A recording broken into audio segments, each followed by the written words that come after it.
से कहा अपने माता पिता का हमारा भी तुम सेवा कर लोगे। भोजन का परेशानी, वस्त्र का परेशानी, आदि आदि द्रव्य का, पैसे का परेशानी नहीं होगी। केवल पेट की लोभ की बात बताते हैं माता पिता। माता पिता ये नहीं कहते बेटा से बेटा लोभ का पाठ न पढ़ना, धन के पीछे न भागना, और तुम परमात्मा के पीछे भागना, साधुओं के साथ में रहना, तीर्थ करना, भगवान की शरण में रहना, भक्ति करना।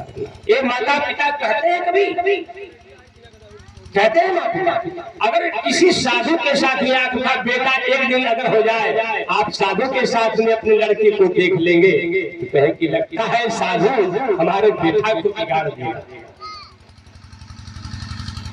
लगता है साधु हमारे बेटा को यहाँ से लेकर भाग जाएगा और काम नहीं करेगा, साधु बना देगा, घर द्वार को। इसलिए ऐसे माता पिता की आदेश का पालन नहीं करना चाहिए। माता पिता अगर भटक रहे हो तो पुत्र को भी अपने पिता को समझाना चाहिए। एक गोपीचंद की माँ थी। आज जगत में जोगी बाबा लोग गोपीचंद का गीत गाते हैं। गोपीचंद अपने आंगन में घूम रहे थे, अपने महल में, और छत पर जो है उनकी माँ अपने मुड़ेरी पर, महल के मुड़ेरी पर घूम रही थी, लेकिन आंगन में पुत्र चंद गोपीचंद घूम रहे थे। अपने जवान पुत्र को जब गोपीचंद की माँ देखी तो आंखों में आंसू आ। क्यों? एक काल बैरी ऐसे ही हमारे पति देवता थे, और काल पुरुष ने हमारे पति को ले गया था, मृत्यु हो। ऐसे ही हमारे पति की छवि, लेकिन अपने बेटे को काल के गाल में मैं जाने नहीं दूंगी। ऐ काल, मैं तुझको अपने संतान को नहीं दूंगी। तू संसार को खा सकता है लेकिन तू मेरे बेटे को नहीं खा सकता। मेरे पति को तो खा गया। गोपीचंद की माँ बोली, लेकिन हे काल, तू हमारे बेटे को नहीं खा सकता।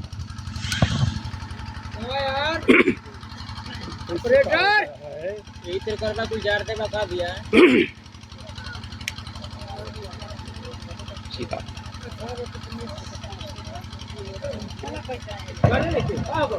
सीताराम, मेरे बेटे को माँ के आंखों से आंसू टपक पड़े उस महल पर से। आंगन में गोपीचंद घूम रहे थे और गर्म आंसू गर्म होता। माँ की आंखों से निकला हुआ आंसू जब पुत्र के इस शरीर पर गिरा तो गर्म लगा, तो सोचा कि आकाश से तो पानी शीतल आता है, लेकिन यह पानी गर्म कैसे आ गया? ऊपर देखता है न बादल है न बिजली है, पानी कैसे गिरता? गोपीचंद ऊपर देखता है तो माँ की आंसू, आंखों में आंसू। तुरंत माँ के पास गया, माँ रोने का कारण बता। गोपीचंद की माँ अपने पुत्र गोपीचंद से बोली, बेटा इस कारण को मत पूछो, बताओ, बताना पड़ा। उस समय गोपीचंद की माँ कहती है, बेटा तू नहीं मानेगा तो सुन, तेरे ही शरीर जैसा, तेरे ही सुंदरता जैसा तुम्हारे पिताजी, लेकिन ये बैरी काल, ये मृत्यु तुम्हारे पिता को खा गया। इसलिए मैं तुझे काल के गाल में जाने नहीं दूंगी। तो क्या करूं माता? माँ कहती है, बेटा तू जोगी बन जा, तू जोगी बन जा, इस काल को जीत ले, काल पर भी विजय प्राप्त कर ले, जो संसार को भी मार। उसी दिन माँ के चरणों को प्रणाम करके गोपीचंद घर से निकल गए और भगवान के चरणारविंदों में जोगी बनकर गुरु आदेशानुसार जीवन को तपस्या में, ध्यान में, चिंतन में बिता करके उस काल पुरुष को भी जीत लिया। अर्थात परमानंद भगवान को प्राप्त हो गए। मैं ये बताना चाहता हूँ कि आप भी अपने पुत्र के पिता हैं, आप भी माता है अपने पुत्रों की। अपने पुत्रों को स्वार्थ का पाठ मत पढ़ाना। सीताराम। केवल नौकरी पद प्रतिष्ठा के लिए अपने बेटे को परेशान मत करना। नौकरी तो क्षणिक वस्तु है, आज रहेगी और कल आपको आगे जाना है। ये सदा के लिए आपके साथ नहीं रहेंगे। एक पद, एक प्रतिष्ठा, एक धन और दान, ये सब नश्वर है। इसलिए आप लोग भी अपने बेटी बेटा को भगवान का धर्म का पाठ पढ़ाना, ताकि मरने के बाद भी वो भगवान की शरण में जाए। अब कल मैंने कथा की ओर चलता हूँ, कपिल भगवान माता देवहूति की गोद से कैसे जन्म लेते हैं, ये प्रसंग आज होगा। यहीं से आज की कथा आरंभ होगी। कर्दम ऋषि अपने धर्म पत्नी से बोले थे, पीरत में जब पुत्र हो जाएगा तो मैं तुमको छोड़ दूंगा। पुत्र जब होगा तो मैं तुझे छोड़ दूंगा। वो समय आ गया। कर्दम ऋषि ने अपने धर्म पत्नी देवहूति से बोले, पीरत में इस बिंदु सरोवर में जाओ। सरस्वती नदी के तट पर सुखदेव जी महाराज बोले कि हे परीक्षित जी सुनो। कर्दम ऋषि अपने धर्म पत्नी देवहूति से बोले, पीरत में तुम्हें अगर पुत्र चाहिए उस बिंदु सरोवर में जाओ, स्नान करके मेरे पास आओ। वो बिंदु सरोवर कैसा था? वहां कर्दम ऋषि तपस्या करते थे कभी किसी काल में, और उनके तपस्या पर प्रसन्न होकर के भगवान श्रीमन्नारायण प्रकट हुए और अपने भक्त के प्रेम को देखकर उनके आंखों से आंसू, एक बूंद आंसू गिरा, एक बूंद गिरा, उसी से बिंदु सरोवर तैयार हो गया। उस सरस्वती नदी के ठीक बगल में, उस सरस्वती नदी के तट पर जो सरोवर था, कर्दम ऋषि अपने पत्नी से बोले स्नान करो। जब कपड़े सही, एक बात चाहे माताएं हो चाहे पुरुष, जल में कभी नंगा स्नान न करना। जल में कभी भी नंगा स्नान न करना। इस कथा को मैं बताऊंगा। जल में नंगा स्नान करने का परिणाम क्या है? कुबेर जी के पुत्र नलकुबर और मणिग्रीव, कुबेर जी के पुत्र नलकुबर और मणिग्रीव सरोवर में स्नान कर रहे थे नंगा होकर अपने अपने पत्नियों के साथ, अपने अप्सराओं के साथ नग्न होकर स्नान कर रहे थे। उसी समय नारद जी आ गए। जब नारद जी आए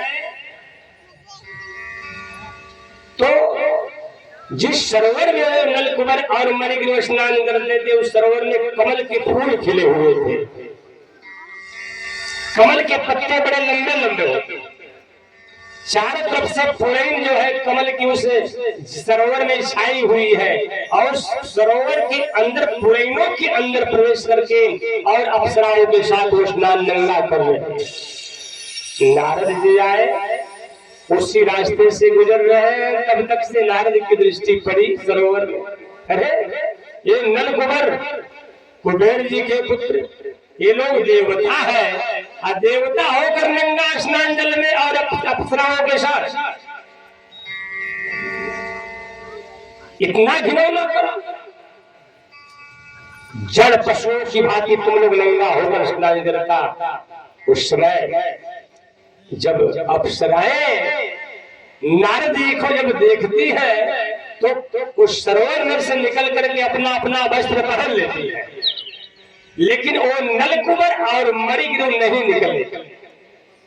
नारद जी की हंसी उड़ाने लगे। ये सब पाखंडी साधु होते हैं, ढोंगी साधु, हंस रहे हैं। उस समय नारद जी को क्रोध आ गया कि इन दुष्टों को दंड देना पड़ेगा। उस समय क्रोध में आकर नारद जी ने कहा, अरे मूर्खो, पशु के भांति, जड़ के भांति तुम खड़े हो नंगा और हमें देखकर शर्म भी नहीं आता। जाओ और तुम वृक्ष के रूप में परिणत हो जाओ। नारद जी ने कहा, तुम नंगे वृक्ष के रूप में परिणत हो जाओ। श्राप लग गया, नंगा स्नान करने का एक परिणाम है। जल में कौन होते हैं? जल में किस देवता का वास है? आप लोग को पता है? किसी को नहीं पता? आप बताइए। आप मानव हो गए, कथा भी सुन रहे हैं, यहां ही नहीं बहुत कथा सुने हर जगह, घरों में भी रामायण पढ़ते, गीता आदि सब कुछ पढ़ते, लेकिन जल में किसका वास है पता नहीं। जल में वरुण देवता का वास होता है। जल में वरुण देवता का स्थान है, इसलिए कभी भी नग्न स्नान न करें। वही दोनों मणिग्रीव और नलकुबर नारद जी के श्राप से गोकुल में आकर के जो है यमलार्जुन वृक्ष के रूप में होकर नंद बाबा जी के घर के बगल में पड़े। कथा आगे बताई जाएगी।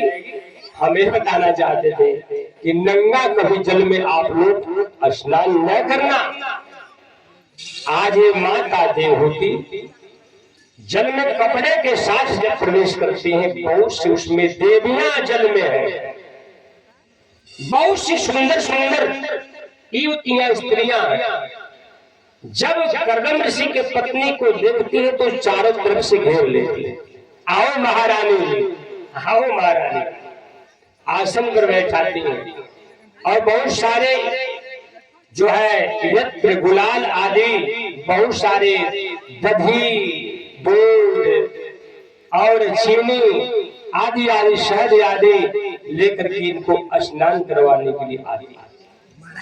कोई इनके बाल को कोई सुलझा रही है, तो कोई इनके शरीर में जो है अबटन लगा रही है, तो कोई इनको पंखा करती, कोई वस्त्र पर, कोई कानों में आभूषण बनाती, गले में हार बने। इस प्रकार अनंत प्रकार से, नाना प्रकार से जो है माता देवहूति की सेवा में सब लोग लगे, बहुत आदर सत्कार के साथ। और सभी स्त्रियां कर्दम ऋषि की पत्नी देवहूति को लेकर बाहर आते हैं अपने प्रियतमा के साथ।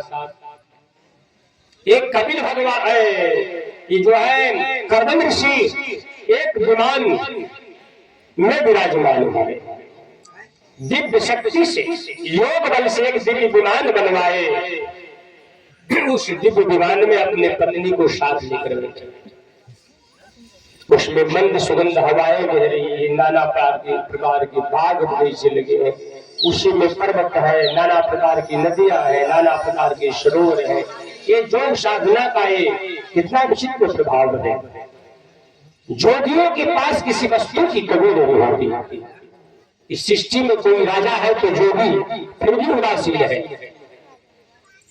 जोगियों के पास वो शक्ति होती है, वो धन से परे है और धनवान भी है। इसलिए अपने योग बल से दिव्य विमान में बैठ करके अपने स्त्री पत्नी देवहूति के साथ बहुत काल तक, बहुत समय तक विहार करते हैं। और जब संबंध बना उस समय भगवान का स्मरण कर रहे हैं कि प्रभु आप मेरे अंश से उत्पन्न होकर के आप इस जगत को आप सजा दीजिए और उस पर धर्म की स्थापना कर दीजिए। सीताराम। प्रेम से बोली श्रीरानंद भगवान की।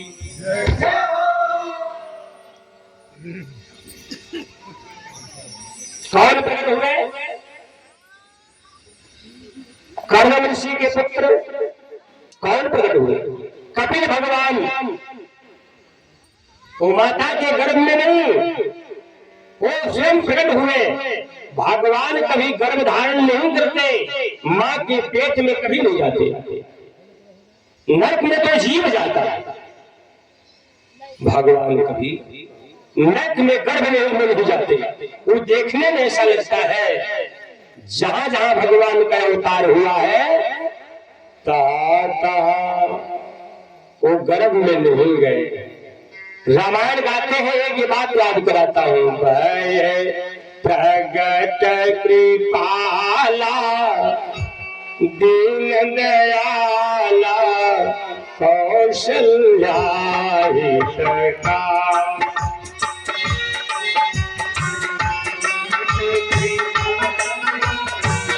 दीन दयाला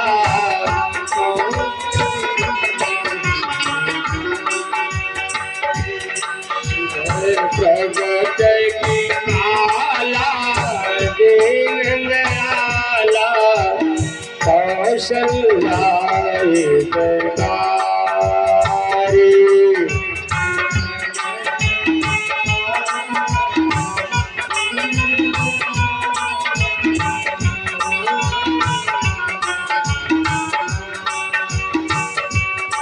हर्षित महतारी मुनि मनहारी अद्भुत रूप विचारी।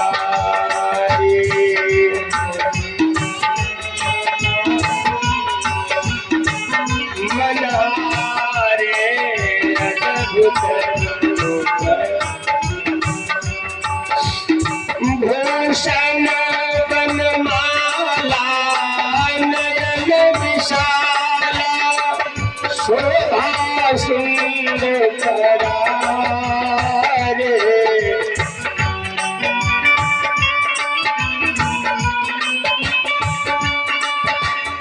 शोभा सुंदर करारे। देखिए भय प्रकट की माला भगवान जन्म नहीं एक गर्भधारण में। माता कौशल्या के यहाँ भी स्वयं भगवान नारायण प्रकट हो गए। हाथ में चक्र है और एक हाथ में कौमोद की गदा है और एक हाथ में पद्म है, एक हाथ में शंख विराजमान है। अंत में माता तुम डोली सोमति डोली तजो तात यह। भगवान इतना बड़ा आपका शरीर में गोद में कैसे धारण करूं? मैं समझ गई कि आप परमानंद हो, सर्वांतर्यामी, उन ब्रह्मा के भी आप मूल उपादान केंद्र हो। कृपा करके आप बालक बन जाओ। माता पुनि पुनि माने फिर माता पुनि बोली सोमति बोली मति बोली उनकी बुद्धि पलट गई। माता पुनि बोली सोमति बोली कहो तात यह रूपा हे तात अपना ये जो विष्णु वाला रूप है इसको छोड़ दो और बालक बन जाओ। ऐसा ही हुआ। भगवान श्री रामचंद्र जी का रूप लेकर छोटा सा शिशु बन करके माँ के पालने में बगल में ऊपर। भगवान कृष्ण गीता में भी कहते हैं जन्म कर्म चालो सिद्धमेवं यो वेत्ति त्वादेहं पुनर्जन्म नैति मामेति सौवर्जुनः प्रेम से गौरी सच्चिदानंद भगवान। धनंजय मेरे जन्म भी दिव्य होते हैं और मेरे कर्म भी दिव्य होते हैं। मैं मनुष्य जैसा जन्म नहीं लेता, मेरा जन्म भी दिव्य है। अरे कौन ऐसा बालक जन्माया जिसके जन्म लेने से जेल के फाटक खुल जाए? कौन ऐसा आज तक बालक हुआ जिसके जन्म लेने से पहरेदार सो गए? कौन ऐसा आज तक बालक जन्म लिया उसी समय क्षण मात्र में आकाश में बिजली बादल करने लगे और मूसलाधार। कौन ऐसा पृथ्वी पर आज बालक जन्म लिया कभी लिया जिसके जन्म लेने से टूटना अकासुर बकासुर बलवान ऐसे ऐसे मर गए? ऐसा कोई हुआ? अरे परमात्मा तो परमात्मा ही है। इसलिए भाई भगवान गर्भ धारण नहीं करते, भगवान का जन्म भी दिव्य होता है और भगवान का कर्म भी भगवान श्री कृष्ण एक सखियों के साथ नहीं, एक स्त्री के साथ नहीं, 16,000 सखियों के साथ वृंदावन में विद्यमान। जय सीता। बहुत सारे सखिया वृंदावन, लेकिन फिर भी भगवान वहां सबके साथ रहकर भी सबसे अलग था। कोई जान ही नहीं पाया कि मेरे पास नहीं है, अर्थात सबके पास था। इसलिए भगवान जो है वो असंग है, कामनाओं से अतीत नहीं। इसलिए भगवान की लीलाएं भी अद्भुत होती हैं, उनके कर्म भी अद्भुत होते हैं। इसलिए एक कपिल भगवान भी ये भगवान का अंशा अवतार है। 24वें अवतार में कपिल जी का भी जन्म आता है।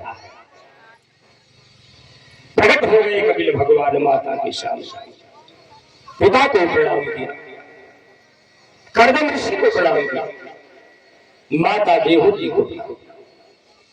और पिता उस समय बोले, बेटा अपनी मां को संभालो। आज कोई ऐसा बेटा है कि आज जब मैं आपसे बात करे, कोई है? अभी प्रकट हुए कपिल भगवान और पिता से बात कर रहे हैं। पिता कहते हो, बेटा अपने माता को संभालो, मैं संन्यास में जा रहा हूं, वन में जा रहा हूं। पिताश्री जो आज्ञा होगा। कपिल भगवान मां को संभाले। इतना कहकर के जब चले उस समय देवहूति पति के शरणों में अपने पड़ जाती है, साष्टांग प्रणाम करती है। भगवान आपके सेवा में अगर इतने दिनों में कोई त्रुटि अगर हुई हो तो क्षमा कर देना। अहो भाग की जो आपने मुझको स्वीकार कर। इसलिए कर्दम ऋषि को चले, कपिल भगवान बच गए। कपिल भगवान अपने मां को शिष्य और गुरु की भांति, आज आपका बेटा कहे कि माता एक काम ना करो, तो आप कहें कि मेरा जन्मा हुआ तुम हमको सिखाएगा? ऐसा होता है कि तुम मेरा जन्मा है तो हमको विद्या देगा, हमको बताएगा? ऐसा नहीं हो सकता है कि आपका बेटा समझदार हो, पढ़ा लिखा हो, बुद्धिमान हो, तो क्या माता को नहीं बता सकता? आज कपिल भगवान अपने माता के गुरु बन गए, मां को सामने बैठाते हैं। माता शिष्य बनकर के पुत्र के सामने खड़ी हो गई। बोले कपिल भगवान, मां बैठो। उस समय माता बैठ जाती है, कुशासन आसन लगा, हाथ जोड़िए पुत्र के सामने। पुत्र जो है ब्रह्म ज्ञान से परिपूर्ण है, सांख्य योग का प्रवर्तक है, तत्व विभाग को धर्म विभाग को जानने वाला। शिष्य की भांति हाथ जोड़ करके माता देवहूति अपने पुत्र से प्रश्न करती है कि पुत्र ये बताओ,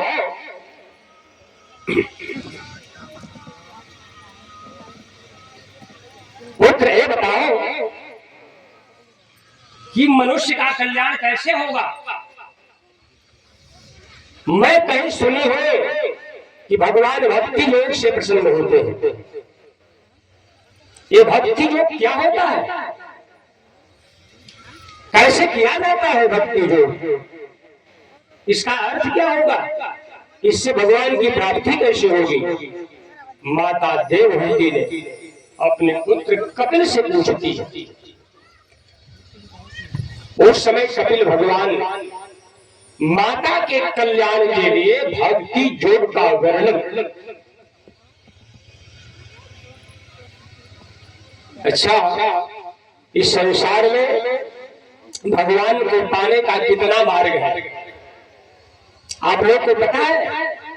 नहीं पता। लोके अस्मिन् निधान स्थापुरा प्रोक्तमयानघ ज्ञान एवं सांख्यानां कर्म योगेन योगिना। भगवान को प्राप्त करने का दो ही मार्ग है, ज्ञान एवं सांख्यानाम। ज्ञान योग के द्वारा, ज्ञान योग था सांख्य योग से परमात्मा मिलते हैं, और कर्म योग योगिना, कर्म योग से भगवान मिलते हैं। और इसी कर्मयोग में भक्ति योग विद्यमान है। कर्मयोग का 3 भेद होता है। एक, कपिल भगवान अपने माता के लिए नहीं बोले, आप सबके लिए बोले। कर्मयोग का 3 भेद होता है, इसको बढ़िया से गौर करिए। कर्मयोग का 3 भेद जो होता है, इसका पहला भेद है कर्म प्रधान कर्मयोग। माता से बोले, माँ ये भक्ति योग जो तुम पूछ रही हो, ये भक्ति योग ज्ञान योग का एक पहला भाग है। ये भक्ति योग ज्ञान योग के ही आश्रय में रहने वाला, एक भक्ति योग कर्मयोग के आश्रय में रहने वाला, कर्मयोग से उत्पन्न होता है। कर्मयोग का 3 भेद, कर्म प्रधान कर्मयोग, भक्ति मिश्रित कर्मयोग और भक्ति प्रधान कर्मयोग। लेकिन यहाँ एक प्रश्न को हम देते हैं, भक्ति योग क्या है, ये भक्ति क्या है? पहले भक्ति समझिए, भक्ति समझेंगे तब योग को समझेंगे। देखिए कल भी मैं बोला, भगवान रामचंद्र जी ने दंडकारण्य में लक्ष्मण से कह रहे हैं, परीक्षिला पर लक्ष्मण देखो, आज मैं तुझे वो ज्ञान बताऊंगा, क्योंकि तुम पूछ रहे हो ज्ञान क्या होता है। कहो सो ज्ञान विराग रुमाया, कहो सो भक्ति करिए जी। लक्ष्मण को 3 चीज आज ज्ञान बताऊंगा तुझे, इसको तू जान लेगा। धर्म के वृत्ति योग थी ज्ञान, ज्ञान मोक्ष प्रगति। धर्म करने से वृत्ति मतलब वैराग्य होता है। योग थे ज्ञान, योग करने से परमात्मा का ज्ञान उत्पन्न हो जाता है। ताते बेगित्र भाई सोम भगति भगत सुखदाई। लेकिन जिससे मैं जल्दी प्रसन्न होता हूँ वो हमारी भक्ति है। भक्ति ताति अतिशय सुख मूला, मिलहु जो संत होइया को।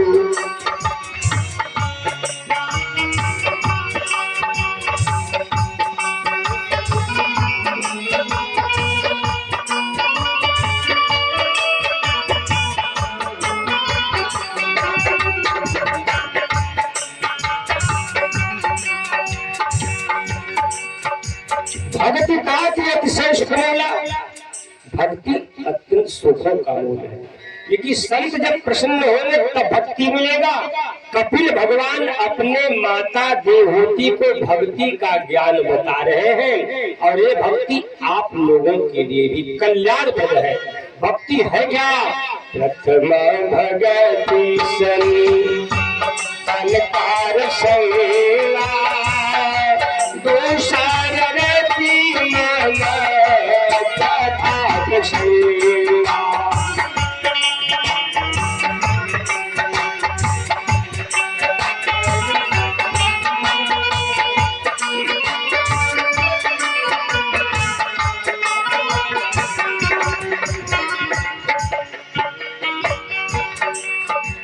प्रथम भगति संकर संगा, दूसर यत्नन कथा।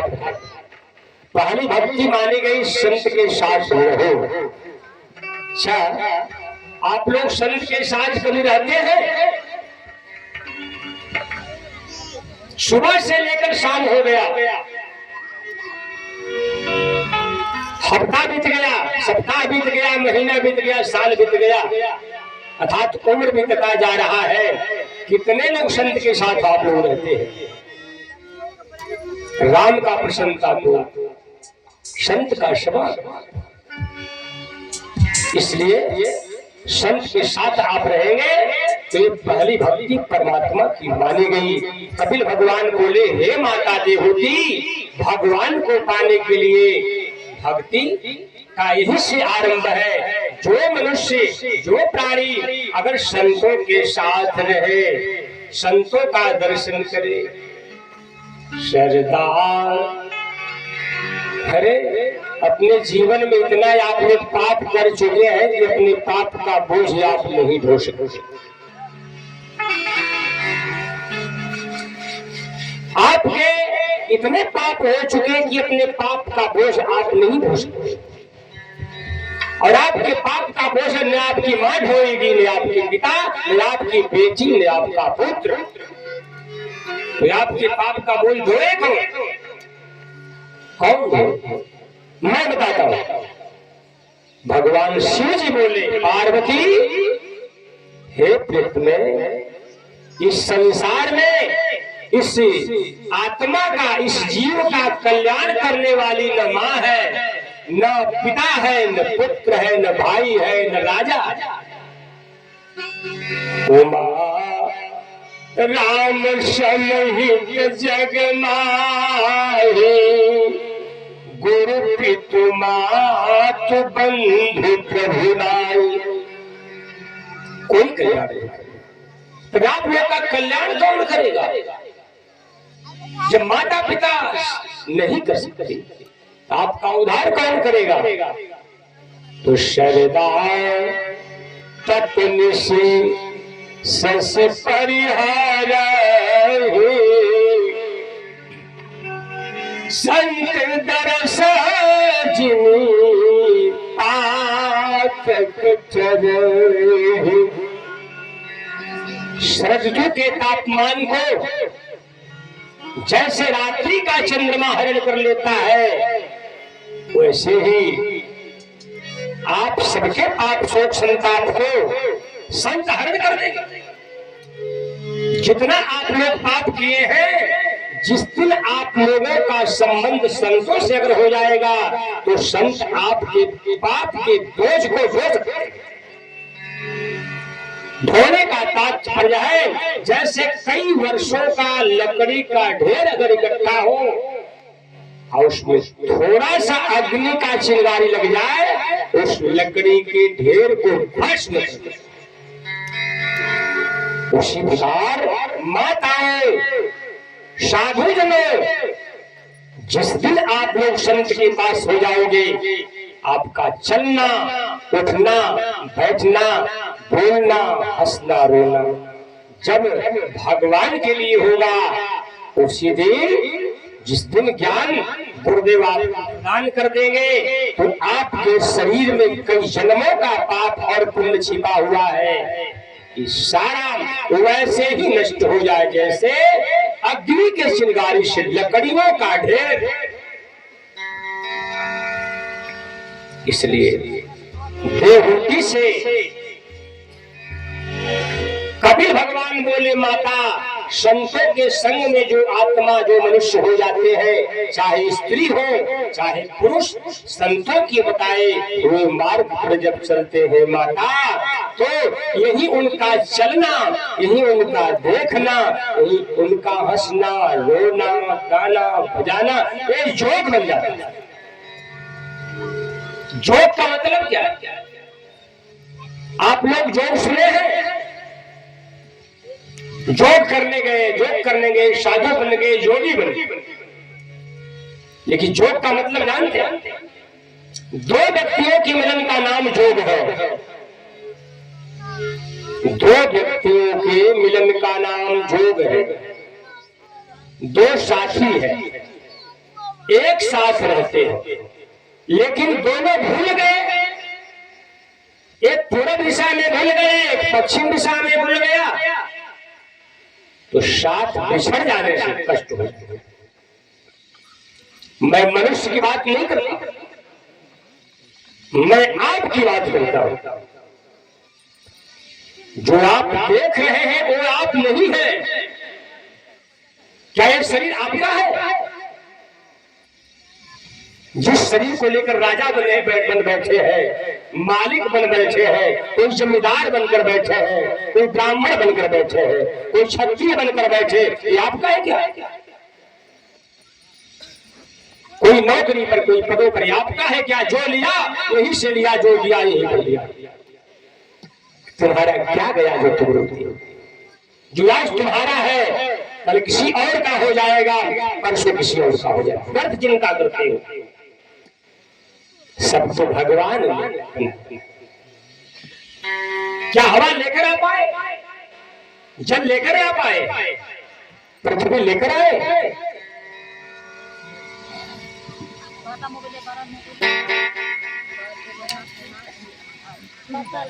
हवा को, अग्नि को लेकर आए? नहीं, कुछ लेकर जो लिया यहीं से लिया। इसलिए भाई ये शरीर आपका नहीं है, ये तो मिट्टी का बना हुआ एक खिलौना है। इसी में तुम आसक्त हो गए, अपने शरीर को सजाने में, वस्त्र जुटाने में, पैसा जुटाने में, कपड़ा जुटाने में, नौकरी करने में, बस भूल गए। यही तुम्हारा पुरुषार्थ है, यही आपका परिश्रम है। ये तो व्यर्थ है। अरे मन, ये तो दिन का मेला रहेगा। अरे मन, ये दो दिन का मेला रहेगा। अरे मन, ये दो दिन का मेला रहेगा। न कायम ये जग का झमेला रहेगा। अरे मन, ये दो दिन का मेला रहेगा।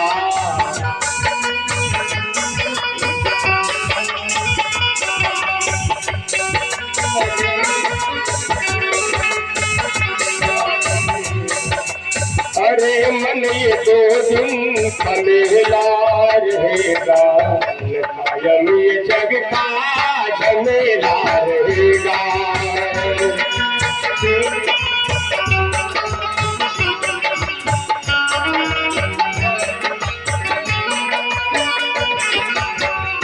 किसी काम का जो ऊंचा महल बनाएगा, किस काम का जो लाखों थोड़ा कमाएगा।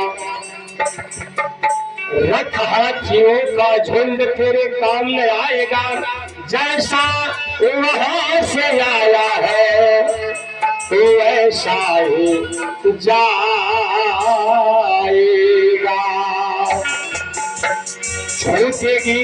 छूटेगी संपत्ति यही की यही पर, छूटेगी संपत्ति यही की यही पर।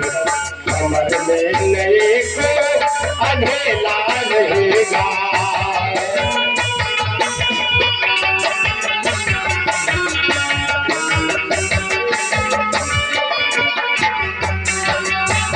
छूटेगी संपत्ति यही की, एक समय छूट जाएगा। किस काम का जो तू ऊंचा महल बनाएगा। माता देवहूति से कहते हैं, माँ ये संसार असत्य है। ये पंच महाभूतों से बना हुआ शरीर असत्य है। और शरीर के लिए जो भोग है, जो विलास है, जो वस्तु है, पदार्थ है, ये सब असत्य है, नाशवान है। भक्ति करो, भक्ति जोत करो। भक्ति है साधुओं के साथ रहना, भक्ति है भगवान की कथा को सुनना माता, भक्ति है गुरुपद पंकज सेवा, गुरु के चरण की सेवा भक्ति। गुरुपद पंकज सेवा तीसरी भक्ति मान, चौथी भक्ति मम गुणगन करही कपट तजीवान। चौथी भक्ति है कपट छोड़ करके मेरा कथा कहो और गाओ। लेकिन आज सबकी दशा बिगड़ गई, सबकी दशा बिगड़ गई। बेचैन वेद धर्म दूले, आज ब्राह्मण जो है इस वेद को पैसे पर बेचना शुरू कर दिए। द्विज बेचक राम जी बोले, हे माता से, हे शबरी, मेरी भक्ति है, कपट छोड़ करके मेरा गुण गाओ, भागवत कहो, रामायण कहो, पुराण कहो, शास्त्र कहो, कथा कहो। चौथी भगति मन गुणगन करहु कपट त्यजिगान। जो कपट छोड़कर रामायण कहते हैं, सुनते हैं, वो हमारी चौथी भक्ति है। लेकिन आज ब्राह्मण, आज भक्त जन भी इस रामायण को व्यापार बना दिए। बना दिए कि नहीं? ये भक्ति नहीं रह गई, ये तो धर्म व्यापार हो गया। रामायण व्यापार, भागवत व्यापार हो गया। पैसे अगर है तो आपकी कथा होगी, नहीं तो आप ऐसे ही रह जाए। इसलिए यही है आप सबकी कमजोरी। भगवान की कथा पैसे पर बेची नहीं जाती, पैसे पर कथा सुनी नहीं जाती। ये निस्वार्थ ज्ञान भगवान का देने का चीज है। इसलिए चौथी भक्ति, कपट छोड़ो, स्वार्थ छोड़ो, लोभ छोड़ो और राम का गुण गाओ, भगवत भागवत कथा सुनो। ये है चौथी भक्ति। मंत्र जाप मम दृढ़ विश्वासा पंचम भूत सुभेद प्रकाशा। भगवान का मंत्र जपो, ये चौथी भक्ति है। अभी लंबा दूरी हम नहीं तय करेंगे, ये सब भक्ति मानी। संत के साथ रहना भक्ति है, संतोष करना भक्ति है, सत्य बोलना भक्ति है। यही जोग बन जाती है। जोग का मतलब दो व्यक्तियों का मेल। यहाँ दो व्यक्ति कौन? जीवात्मा जो है संसार में भटक रहा है, संसार में भूल गया है माता। लेकिन जब सत्संग कोई करता, मन में संतोष आ जाता, कथा को सुनता है, तो यही उसका किया हुआ कर्म परमात्मा से जोड़ने वाला हो जाता है। इसी का नाम है भक्ति योग। दृष्टिपोतम नशेदपातम वस्त्रपोतम जलम शास्त्रपोतम मरे वाक्य मनसापोतम समाचार। इस धरती पर पैर देख कर रखना चाहिए। कितने साधु ये सोचते हैं कि पैरों से चींटी न मर जाए, नहीं तो पाप लगेगा। अरे भाई, आप साधु हो, दिन में तो चींटी बचा लेंगे, लेकिन रात को कैसे चींटी बचाएगा? दृष्टिपूतम नशेद पादम, धरती पर पैर देख कर रखना चाहिए। इसका मतलब ये है, कहीं शराब भी बिक रहा है, कहीं जुआ भी हो रहा है, कहीं वेश्यावृत्ति चल रही है, कहीं नाना प्रकार के पाप कर्म हो रहे हैं। अपने पैर को देख करके ही रखना। शराब खाने में पैर से न जाना, मांस के पास पैर को लेकर न जाना, आदि आदि। इस कर्म को सोच समझ कर दृष्टिपोतम नशेदपातम वस्त्रपोतम, और जल को छान करके पीना। अरे भगवान ने जबकि पृथ्वी में स्वच्छ जल बना ही दिया, तो छानने की आवश्यकता। अर्थात मुख में कोई वस्तु डालने से पहले वस्तु का शोध कर लो। मुख में वस्तु को डालने से पहले वस्तु का शोध करो। क्यों? अगर एक बाल्टी पानी हो माताएं, एक बाल्टी पानी है, उदाहरण, एक बाल्टी पानी में तुम ले जाकर के लाल रंग डाल दो, उसका रंग कैसा हुआ? कैसा हुआ? लाल हो गया। पानी तो लाल नहीं था। लाल न डालो, पानी वही है, उसमें हरा डालो, पानी कैसा हुआ? हरा हुआ। हरा न डालो, पानी वही है, काला डालो, पानी काले रूप में। इस प्रकार जिस जिस रंग से पानी का संबंध होगा, वो जल भी उसी उसी रंग का हो जाएगा। मैं आपकी बात करता हूं, ये शरीर की बाल्टी है, आपकी शरीर एक बाल्टी के समान, माताओं की शरीर हो, बेटियों की शरीर हो, या आप सब पुरुष सज्जन जनों की शरीर हो, एक बाल्टी है। इसमें जल क्या है? तो जल परमात्मा ही निर्मल जल के समान है। ओ भगवान ही ईश्वर सर्वभूतानां हृदय देशे तिष्ठति अर्जुन ब्राह्मण सर्वभूतानि यंत्रारूढ़ानि माया। वो परमात्मा ही सभी प्राणियों के अंदर हृदय में बैठे हुए हैं। ये निर्मल जल के समान आपको सींच रहे हैं, श्वास बनकर, गति बनकर, दृष्टि बनकर, शक्ति बनकर, प्राण बनकर आपको सींच रहे हैं। वो भगवान हृदय की बाल्टी में ये विद्यमान है। लेकिन जैसे रंग के स्पर्श से पानी का स्वरूप बदल गया, उसी प्रकार शरीर की बाल्टी में निर्मल भगवान बस रहे हैं। और आप इसीलिए मांस को डाल देती हो माता। खैर भगवान आपके अच्छे रह गए कि मैले हो गए। आप चलती हो भगवान की शक्ति से, बोलती हो भगवान की शक्ति से, देखती हो भगवान की शक्ति से। इस शरीर की बाल्टी में भगवान रह रहे हैं निर्मल जल के समान। इसमें मांस डाल देती हो तो भगवान अब इसमें उब जाते हैं। अगर ये बताइए सीताराम, आपको शौचालय वाला स्थान पर आपका बिस्तर लगा दिया जाए तो आप लोग कब तक वहां सोएंगे? कब तक? शौचालय स्थान पर आपका अगर बिस्तर लगे तो कब तक आप सोएंगे? नींद आएगी? बोलिए, सो सकते हैं माता? क्यों, क्या हो गया?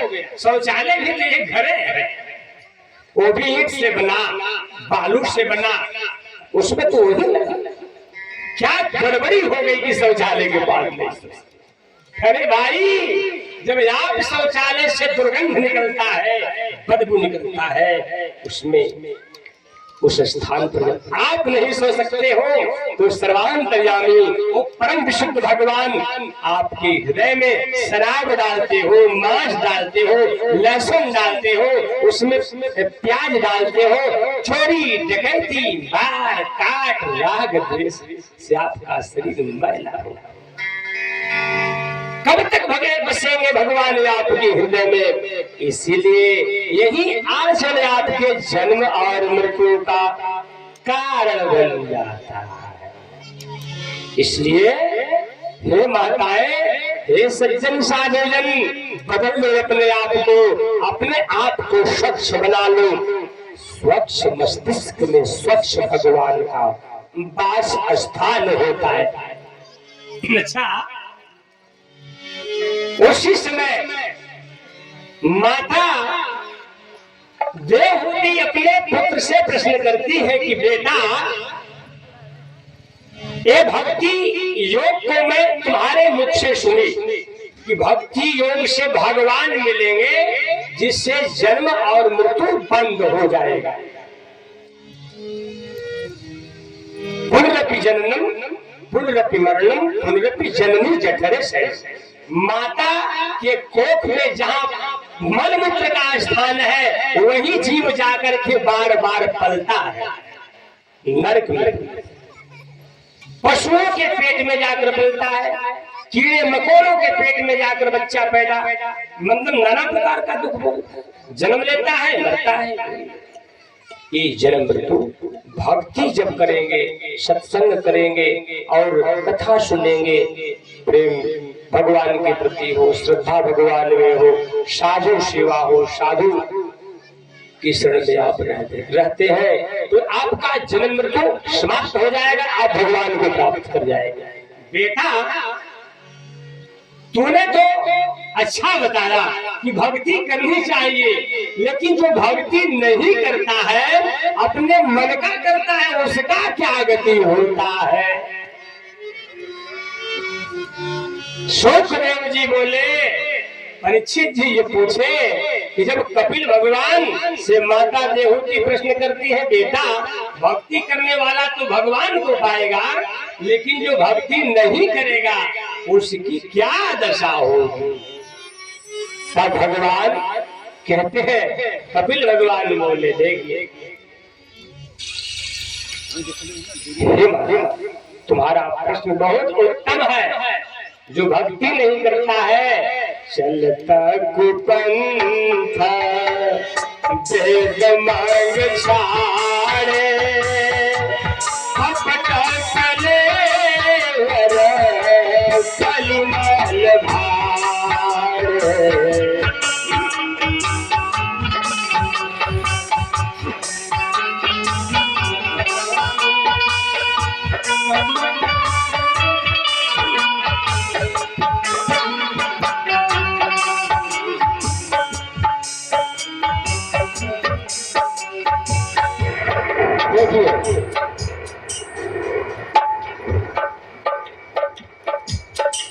चलत दुर्गंध वेद में सारे, जो वेद का रास्ता छोड़ दिए, वेद को नहीं मानते। कितने लोग ऐसे आज कलिंग हो गए कि हम वेद को नहीं मानते, हम भागवत को नहीं मानते, हम गीता को नहीं, रामायण को नहीं मानते। ये सब बकवास है। पंडितों ने लिख दिया है, ब्राह्मणों ने कलमबद्ध कर दिया है, वो ब्राह्मणवाद हो गया है। अरे ऐसा कोई ब्राह्मण पैदा नहीं जो गीता शास्त्र को उत्पन्न कर दे। ऐसा कोई ब्राह्मण पैदा नहीं जो भागवत को उत्पन्न करे। ऐसा कोई ब्राह्मण पैदा नहीं है जो रामायण को लिख दे। बताता हूं किसने लिखा। रचि महेश निज भगवान शिव से जब वार्तालाप होने लगा पार्वती से, तो भगवान की कथा को शिव बता रहे हैं। काकभूषुंडी जी से गरुड़ जी से संवाद हो रहा है, याज्ञवल्क्य और भारद्वाज से संवाद होता है। भारद्वाज जी ने कहे रामायण किसने बनाया, तो याज्ञवल्क्य जी बोले कि रचि महेश निज मानस राखा, पाई सुषमय उमा समभाखा।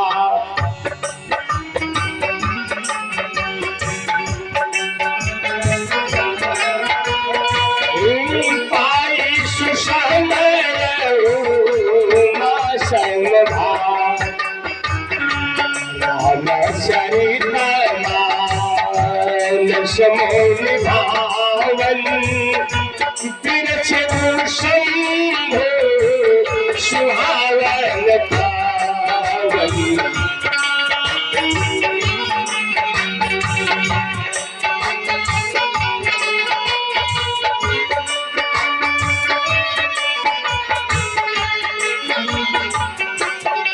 विविध दोष दुख दारिद्र दावन, कलि कुचाल कलि कलुष नशावन, इस रामचरितमानस को पैदा करने वाले रचि महेश मतलब शिव जी,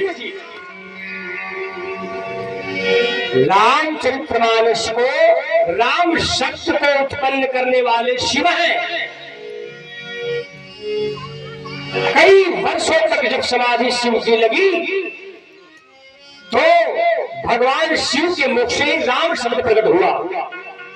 वर्षों की समाधि के बाद राम शब्द का निर्माण करता भी सदा शिव है, और रामचरितमानस का निर्माण करता भी सदा शिव। इसके बाद काकभूषुंडी जाने, शिव ने ही काकभूषुंडी जी को दिया, उस ब्राह्मण कथा में आप लोग सुने होंगे। इसके बाद याज्ञवल्क्य ने जाने, अगस्त जी महाराज जाने, शिव जी ने ही दिया राम भक्ति। इस प्रकार इस रामचरितमानस को उत्पन्न करने वाले तो भगवान सदाशिव है। कदापि ऐसा न लेना कि ब्राह्मणों ने ऐसा लिख दिया। ये सत्य है, सर्वदा है और नित्य है और अविनाशी है। अब गीता किसने बनाया? गीता किसी ब्राह्मण ने नहीं बनाया। इदं शास्त्रम मया प्रोक्तम, इदं शास्त्रम मया प्रोक्तम विधिं वेदाधिकरणम, यः पठेत् प्रेत भूत्वा गच्छेत् विष्णु च शाश्वतम्। गीता सारमीदं शास्त्रम सर्वशास्त्र सुनिश्चितम यत्र स्थितम ब्रह्मज्ञानम वेद शास्त्र। इस गीता को किसने बनाया? इदम शास्त्रम मया प्रोक्तम हे धनंजय, इस गीता शास्त्र को उत्पन्न करने वाला मैं हूं। इस गीता शास्त्र को पैदा करने वाले भी भगवान श्री कृष्ण है। क्या भगवान मानव है? क्या भगवान ब्राह्मण है? कदापि नहीं, ये तो सजदा नहीं। इसलिए कभी ऐसा न कहना कि कोई ब्राह्मण ने ऐसा बना दिया। ब्राह्मण शब्द का भी अर्थ बताऊंगा। ब्राह्मण किसे कहते? ये भागवत पुराण जहां आप लोग बैठे हैं, इस भागवत को किसी ब्राह्मण ने नहीं बनाया। मैं कल भी इस कथा में बताया कि सबसे पहले भगवान श्रीमन नारायण ने ब्रह्मा जी को इस ज्ञान को दिया भागवत कथा। इसी भागवत कथा को भगवान सदाशिव ने अमर कथा जहां आप लोग दर्शन करने जाते हैं, सुखदेव जी महाराज उसी समय एक पक्षी के रूप में जो कबूतर के रूप में विद्यमान, ये शिव ने ही भागवत को प्रकट किया है। जहां की पार्वती को कथा सुना रहे थे, इसलिए ये भागवत भी भगवान शिव के और श्रीमन नारायण के मुख से ही प्रकट हुआ है। भगवान वेद व्यास जो है, अष्टादश पुराणानि नौ व्याकरणानि च निरक्त चतुर्वेदान् मुनीनां भारत। ये भागवत कथा हो, रामचरितमानस की कथा हो, पुराण की कथा हो, वेद की कथा हो, पहले किताब नहीं था। जैसे मैं बोल रहा हूं, आप सुन रहे हैं, मैं किताब नहीं देख रहा हूं, मैं बोल रहा हूं, आप लोग सुन रहे हैं। इसी प्रकार पहले कथा होती थी। किताब देख करके प्रवचन और कथा नहीं सुना जाता। उस समय एक वेद जो है श्रुत ज्ञान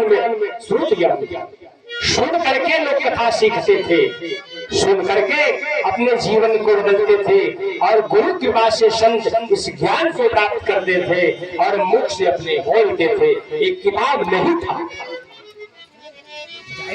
ये द्वापर युग जब आया तो द्वापर युग में भगवान परमात्मा ने ही भगवान वेद व्यास के रूप में प्रकट हो। सब लोग जानते हैं कि भगवान वेद व्यास 24वें अवतार में भी आते हैं।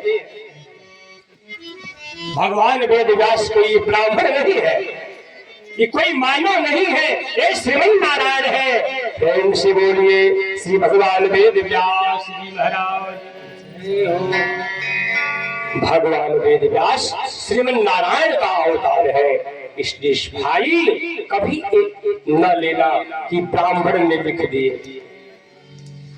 इसलिए 18 पुराण को श्रुत ज्ञानी से, चारों वेद को श्रुत ज्ञानी से, पुराणों को श्रुत ज्ञानी से पलट करके भगवान वेद व्यास ने चारों वेदों को मंथन करके 18 पुराणों में विभक्त कर दिया, लिख दिए।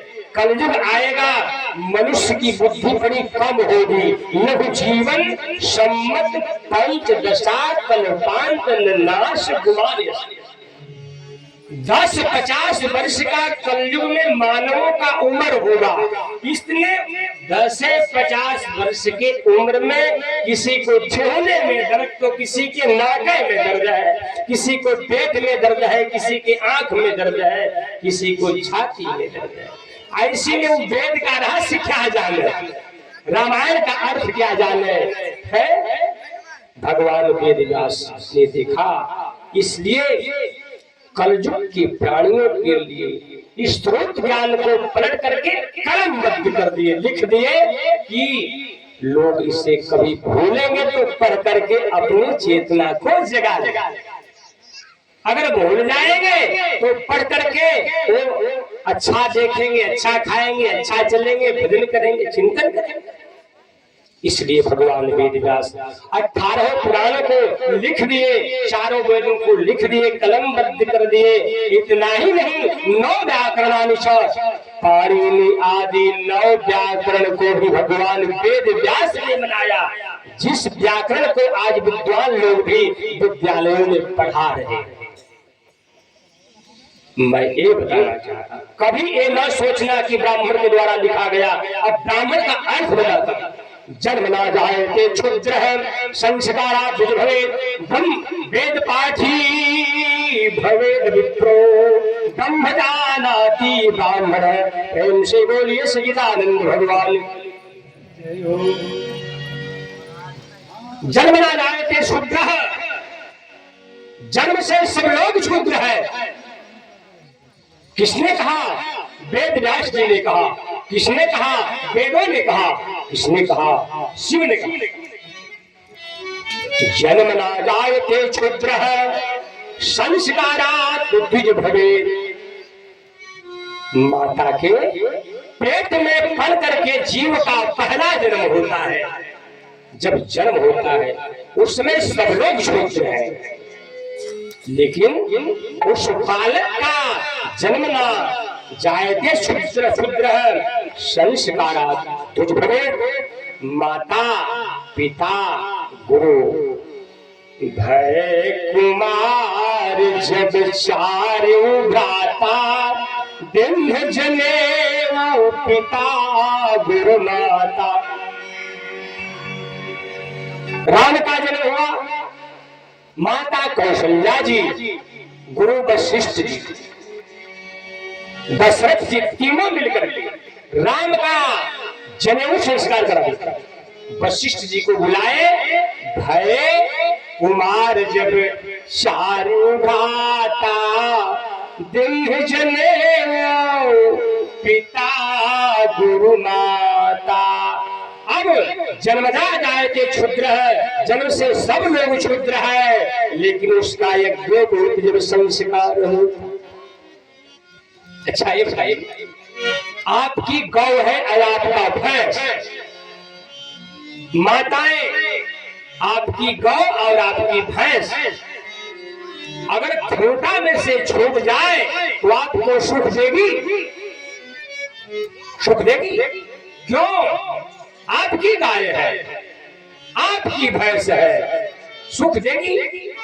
नहीं देगी। काहे? क्यों? क्योंकि उसके गले में रस्सी नहीं है। भैंस छूट गई, गाय खुल गई, किसी का आलू चल दे, किसी का भंटा चल दे, किसी का टमाटर चल दे, लाठी लेंगे और आपका सर फोड़, झगड़ा होगा, लड़ाई होगा, हाथ में हथकड़ी बड़ी लगेगी, आपका पति जेल में गया, अब घर में चुपचाप बैठो। ऐसा क्यों हुआ? गाय छूटने के कारण हुआ, भैंस छूटने के कारण। भाई मैं ये बताना चाहता हूं, जैसे खूंटे में अगर आपकी गाय बंधी हो, आपकी भैंस बंधी हो, तो आपके सर पर लाठी न देकर, आपको जेल में न भेजकर, आपको कष्ट न देकर आपको दूध देगी, देगी? आपको दही देगी, आपको मक्खन देगी, आपको माठा देगी, आपको घृत देगी और आपको सुख देगी। ठीक इसी प्रकार ये शरीर में जो इंद्रियां हैं आपके गौ की समान है। ये शरीर गौ है और जितनी भी इंद्रियां हैं ये इंद्रियां आपको सुख देने वाली है। मैं ये बताना चाहता हूं कि जन्म हुआ है आपका, माता पिता गुरु तीनों मिलकर के गुरु के पास ले जाकर के जब आपको डाल दिए, तो गुरु ने क्या किया? धर्म के खूंटा में, नियम के खूंटा में, बेटा आज से किसी को गाली न दे,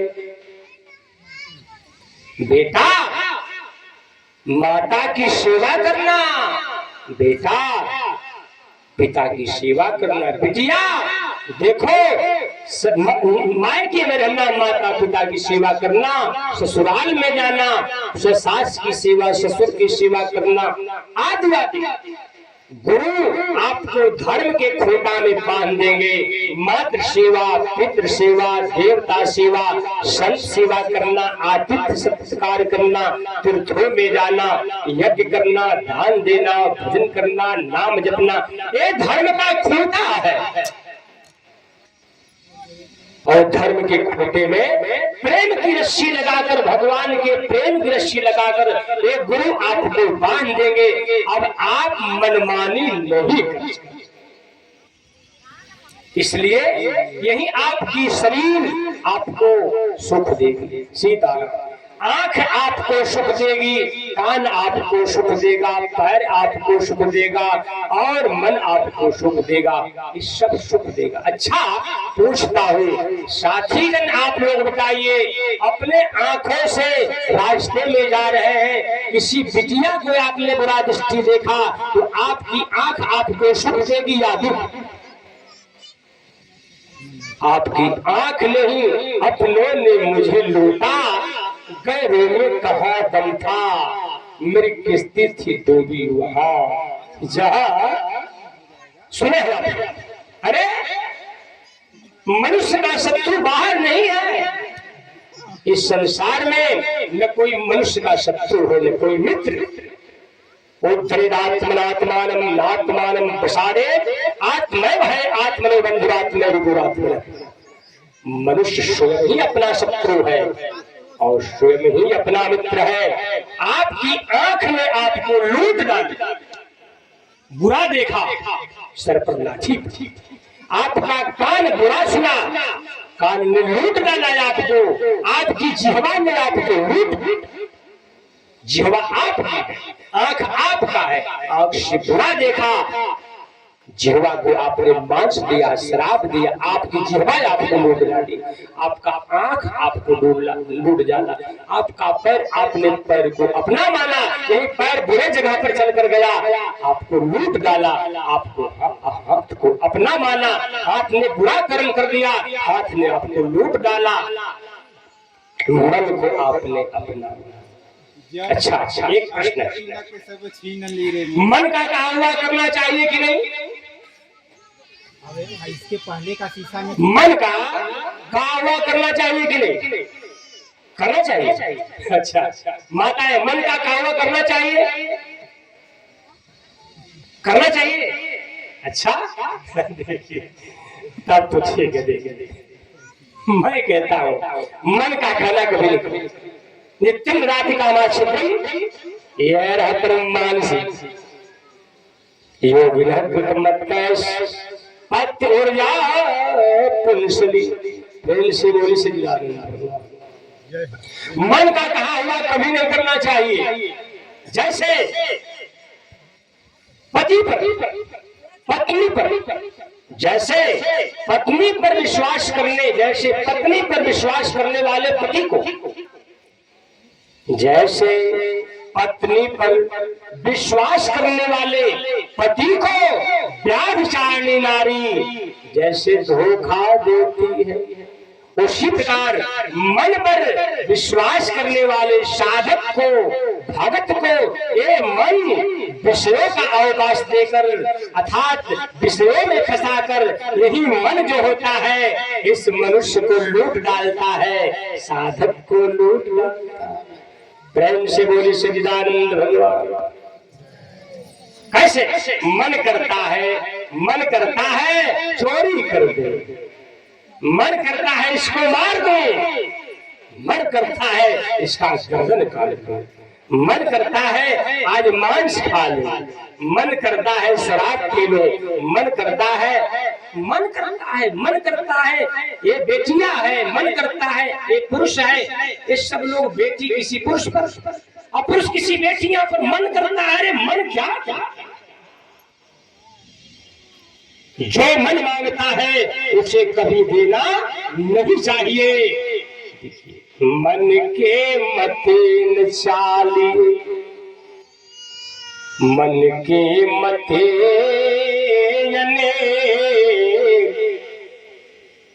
जो मन पर आता नहीं सो साधु कोई, मन का कहा हुआ माताएं कभी न करना। पुरुष आपका भगवान है और आपके पुरुष के समान भी कितने पुरुष मिलेंगे। मन करता है हमारे पुरुष से वो सुंदर है, नहीं, ऐसा कभी न करना। चाहे कितना हो, कोई पुरुष कितना सुंदर हो, लेकिन मन का कहा कभी ऐसा मत करना। अपने पुरुष को भगवान समझना, ईश्वर समझना। इसलिए माताएं अपने धर्म को समझ करके किसी पुरुष पर आकर्षित न होना, किसी सांसारिक प्राणियों पर आकर्षित न होना, अपने धर्म को समझते रहना, मन का कहा हुआ कभी न करना। इसलिए मुख में बांस, मुख में नाना प्रकार का दूषित पदार्थ। आज मैं देखता हूँ माताएं भी या पुरुष भी दुकान पर, अंडे की दुकान पर खड़ा हो जाएंगे। कहीं चाउमीन है तो कहीं अंडा है तो कहीं मुर्गा है तो कहीं नाना प्रकार का। अरे भैया, ये कौन सा भोजन भगवान ने आपको जन्म दिया तो क्या मांस खिलाया? आपका बच्चा जन्म लेता है, आप मांस खिलाती हो कि दूध पिलाती हो? जब भगवान ने जन्म दिया, जन्म देते जन्म से पहले माँ के स्तन में दूध नहीं होता? होता है? जन्म से पहले माँ के स्तन में दूध नहीं होता। भगवान देखते हैं मैंने इस जीव को तो पेट में गर्भ में पाल दिया, ये बेटा, ये मेरा बेटा बच्चा बाहर जा रहा है, शिशु है। उसी समय उस जीव के लिए भोजन का प्रबंध करते हैं। बच्चा जब ही जन्मता है तो माँ के छाती से दूध का फव्वारा चलता है। भगवान उसके भोजन का प्रबंध करते। तो आपको भगवान ने दूध से पाला। आज जब आप बड़े हो गए तो इस प्राकृतिक का, माया का हवा लगने लगा, अब इसमें शराब मांस डालने लगे, लहसुन प्याज डालने लगे। देखिए एक बात बताओ, लहसुन प्याज का भी मैं बात कभी कभी बोल देता हूँ, बहुत सारे लोग भी बोलते हैं। कारण है लहसुन प्याज में कुछ अवगुण होता है। इसलिए भगवान का भक्ति जो करने वाले लोग हैं, सच्चा हृदय रखने वाले लोग हैं, तो लहसुन प्याज का प्रयोग नहीं करेंगे तो अच्छा है। क्योंकि इसको तमोगुणी माना गया है, एक गर्म वस्तु है। इस गर्म वस्तु को खाने से इसमें स्वभाव से दुर्गंध है। लहसुन और प्याज में दुर्गंध होता है, सुगंध नहीं होता। लहसुन माता यहाँ छीलती है तो गमकता आंख में लगता है, वहां प्याज यहाँ छिला जाता है तो आंख में वहां पर लगता है। जो वस्तु अगर अभी पेट में नहीं गया, मुख में नहीं गया, आंख में आंसू डाल दिया, वो वस्तु जब शरीर में जाएगा तो कितना रोना पैदा करेगा।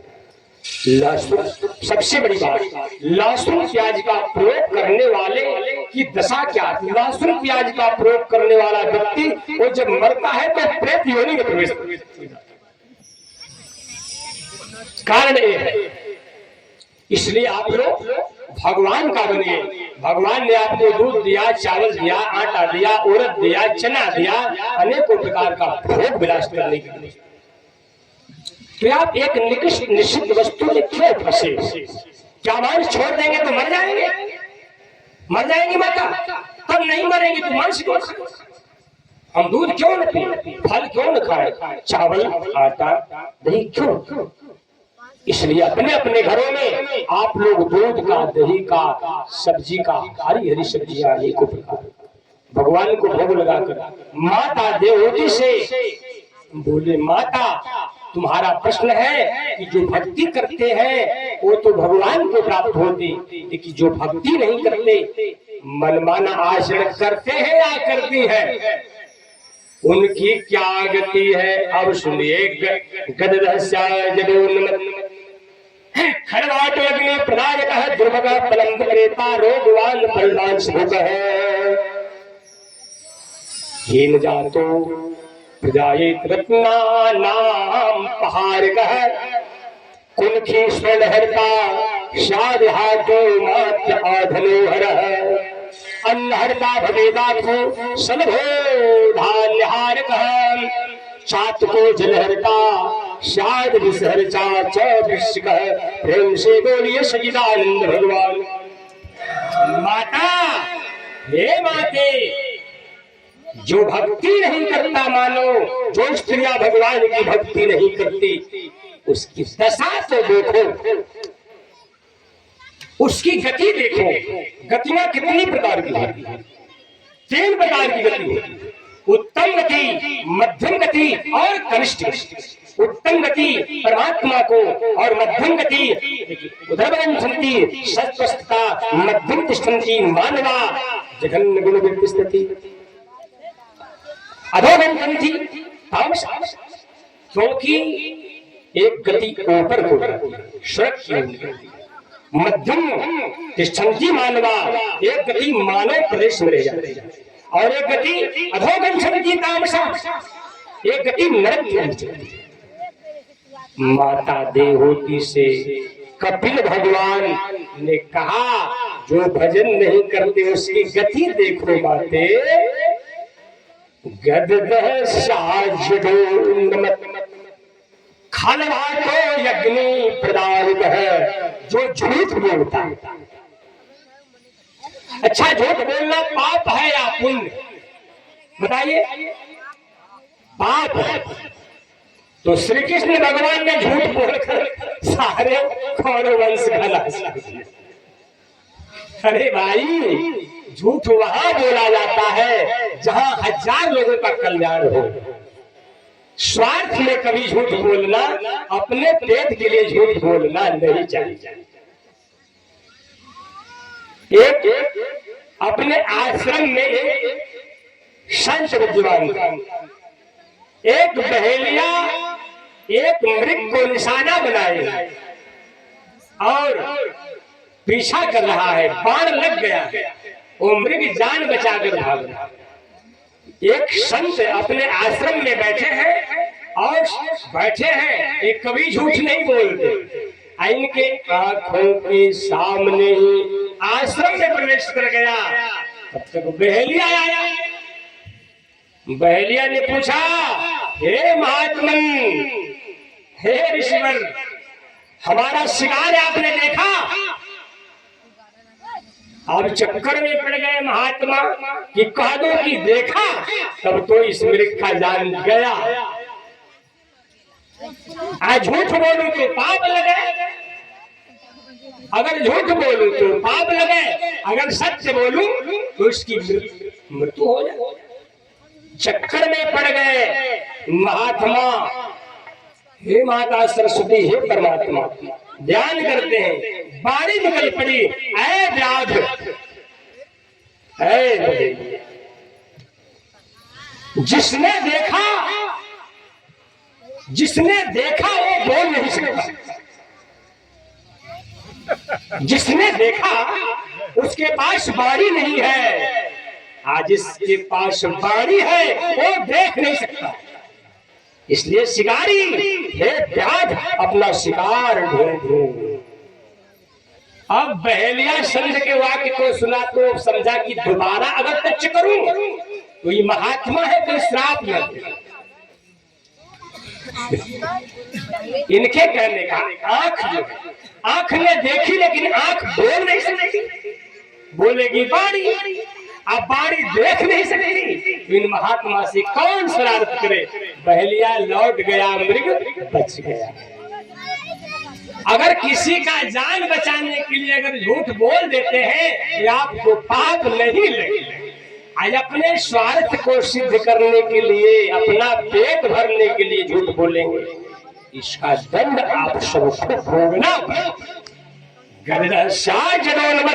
झूठ बोलने वाला प्राणी जब मर जाता है, माता देवहूति से बोले, झूठ बोलने वाला स्वार्थ के चक्कर में जब मर जाता तो वो प्राणी गदगद की जोनी में परिणत हो जाता है। गदगद एक जंतु, जंगल में रहने वाला जो है, अजगर की तरह पड़े रहने वाला एक गदगद, एक प्रजाति। खलवातो अग्नि प्रदायक।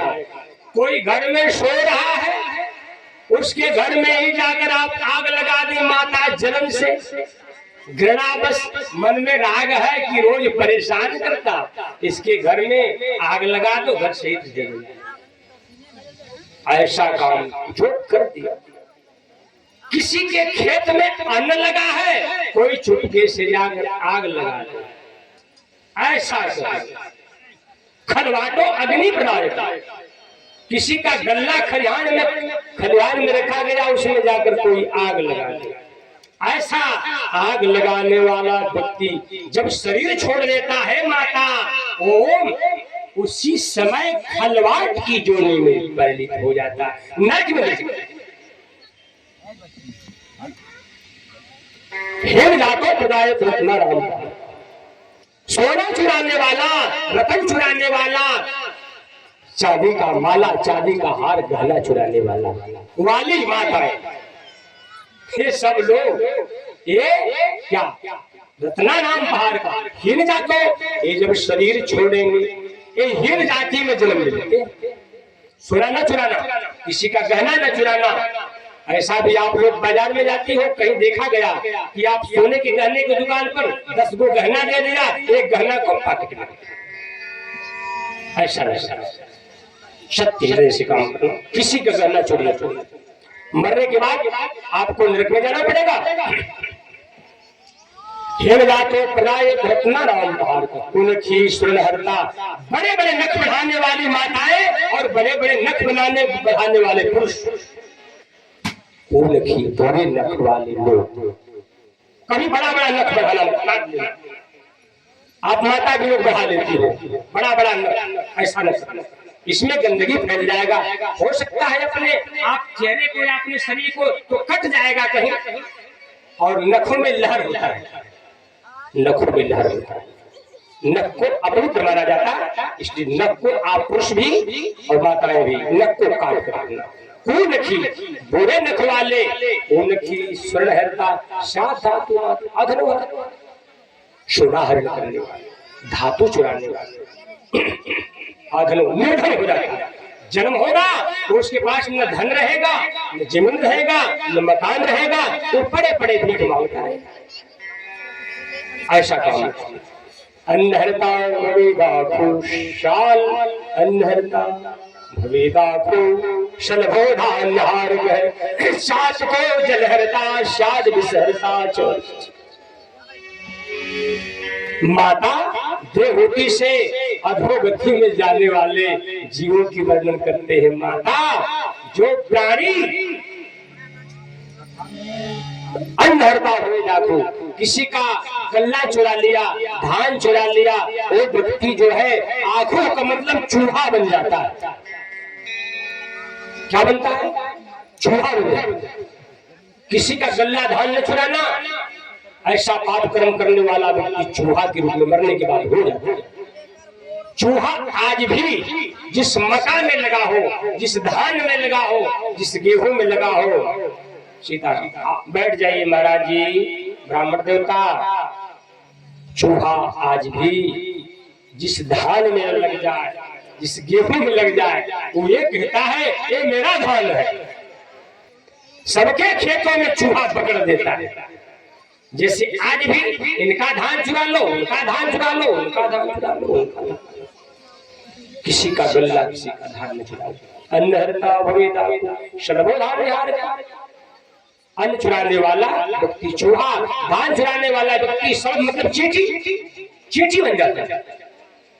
चात को जलहरता शाद विसहरता, जल चुराने वाला व्यक्ति चात को पपिया बन जाता है।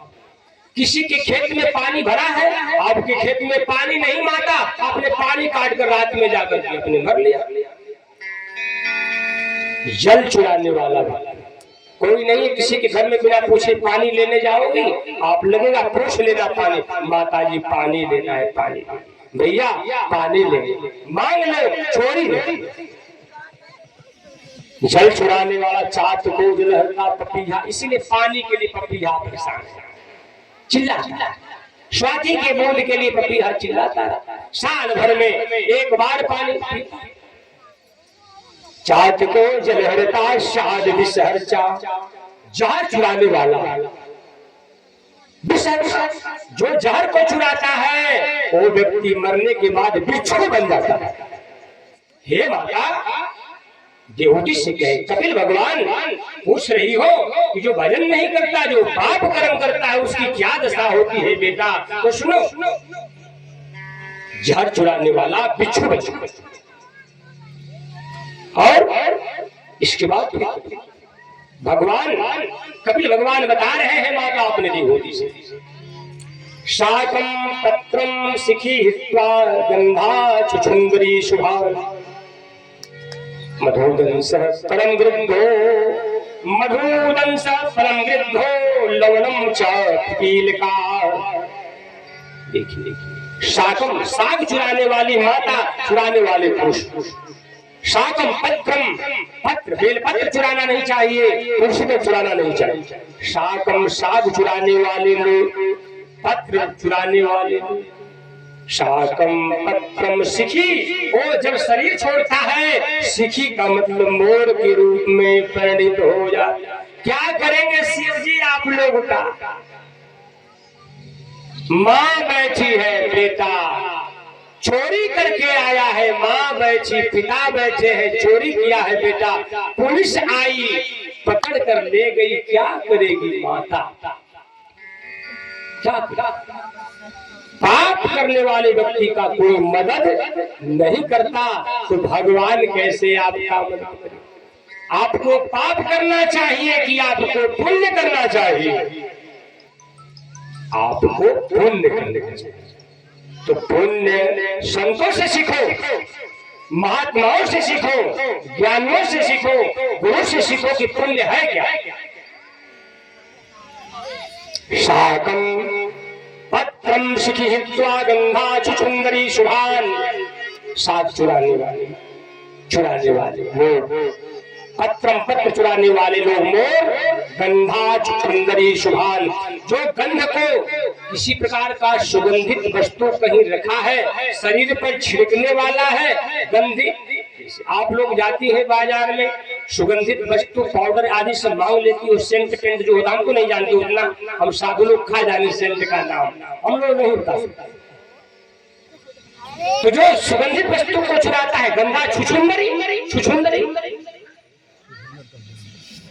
सुगंधित वस्तु को जो आप बाजार में चुरा लेती हो, कहीं से चुरा लेते हैं आप, तो वो प्राणी जब मर जाता है तो गंधा छुछुंदरी शुभा, मरने के बाद छुछुंदरी बन जाते सुंदर सुगंध देती है दुर्गंध। आज आपने सुगंध पे चुराया, भगवान ने आपको दुर्गंध दे दिया। ऐसा न करना माताओं, ऐसा न करना भाई। मधुदंस परम गृद्धो, मधु चुराने वाला छत्ता मध लगाती है वृक्षों में। मधुदंस परम गृद्धो, मधु चुराने वाला मक्खियों को मारकर कोई मधु को खींच लेता है, वो दंस मरने के बाद दास के रूप में परिणित हो जाता। हे माता, ये है सांसारिक भजन न करने वाले प्राणियों की गति। मधुदंस, दंस का मतलब दास, पतेला, जैसे भैंस पर पतेला लगते हैं, बड़ा कम काटते हैं कि ज्यादा, सीधा बहुत जोर से काटते हैं। तो पतेला बनना होगा तब तो मधु का रस खींचना। मधुदंस परम गिद्धो, परम मांस चुराने वाला गिद्धो। मांस का चोरी करती हो कि नहीं आप लोग करते हैं? मांस का चोरी नहीं करते तो मुर्गा क्यों काटते हैं? बकरी वगैरह क्यों काटते? चोरी नहीं हुआ क्या? ये भगवान का बनाया हुआ जीव था, आपने इसको मार दिया, भगवान से चोरी किया, भगवान नहीं जानते क्या? परम गिद्धो, मांस चुराने वाला व्यक्ति गिद्धो, मरने के बाद गिद्ध के रूप में तांबूल फल पुष्पादि हरता, शादवान रो बने उपाय त्रिनकार पाज हरता, शाद में शूल तांबूल फल पुष्पादि हरता।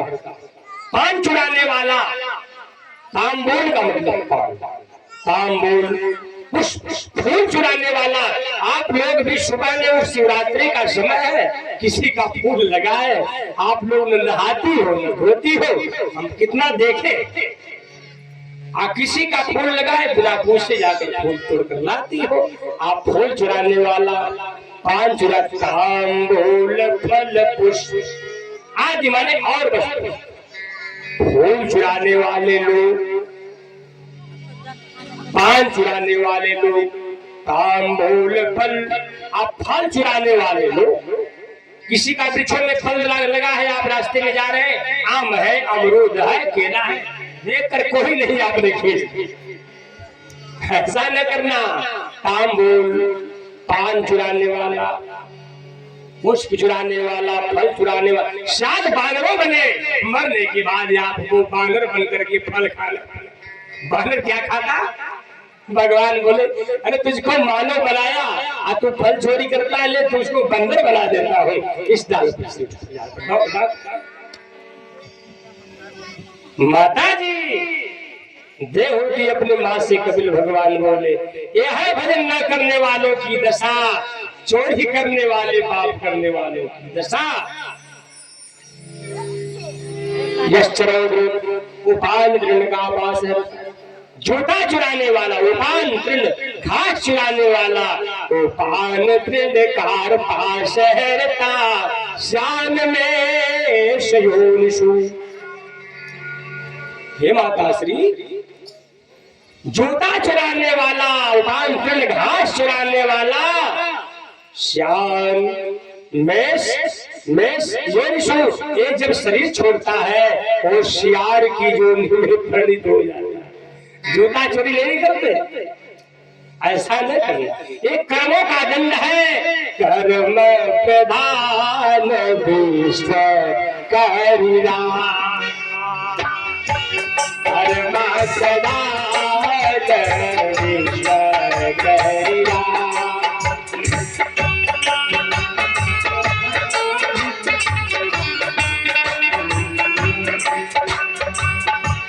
कर्म प्रधान विश्व करिरा, जो जस कर विश्व तस फल चाहा, जो जस कर विश्व तस साधा। भैया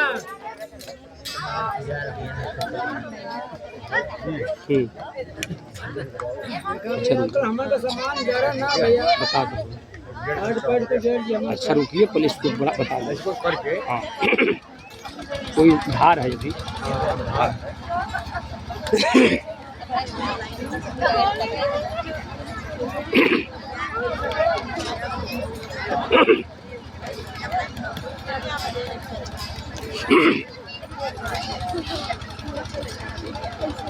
सीताराम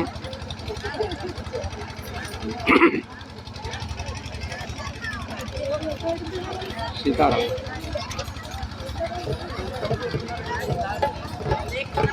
सीताराम, आवाज दीजिए। कहीं गए हैं क्या? चलाने गए।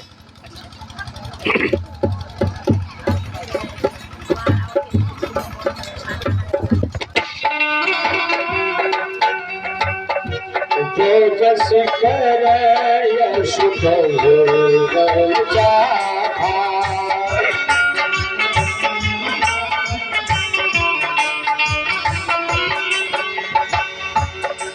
देखिए कर्म प्रधान है यहाँ।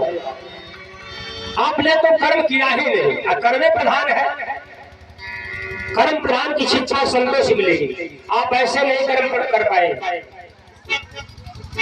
साग के दुकान पर हीरा मिलेगा, साग के दुकान पर हीरा मिलेगा, साग के दुकान पर हीरा नहीं साग मिलेगा, तो ये ज्ञान भी बाजार का सौदा नहीं है कि आप पैसा ले लो भैया, आप बाजार में से ज्ञान खरीद कर लाओ। ज्ञान तो मिलेगा संतों की सेवा करने से, ज्ञान तो मिलेगा साधुओं के शरण में आने से, ज्ञान तो मिलेगा गुरु के शरण में आने से। इसलिए जो चोटा चुराता है वो पान धृणकार का सरता कपास की रूह चुराता है। शान में शिष्यार की योनि में जीवी चौमार्गे सार्थान बृहस्पति विश्या यस्तु। सीताराम। यश्चरोदय जीवी चौमार्गे सार्थान बृहस्पति यस्तुषाद विषया स्याद गृहे, प्रेम से बोलिए सच्चिदानंद भगवान की। कोई यात्री तीर्थ यात्रा में गए हैं और पैसे में आपने चुरा लिया, यात्रियों का पैसा चुराने वाले यश्चरोद्रोपजीवी 6 मार्गी 7 हाल विलंबती विषय में लिप्त रहने वाले और मांस अर्थात जो है एक बकरी बकरा काटने वाले, ये जब शरीर को छोड़ देते हैं शाल पवित्र कसाई के घर का बकरा बन जाते हैं।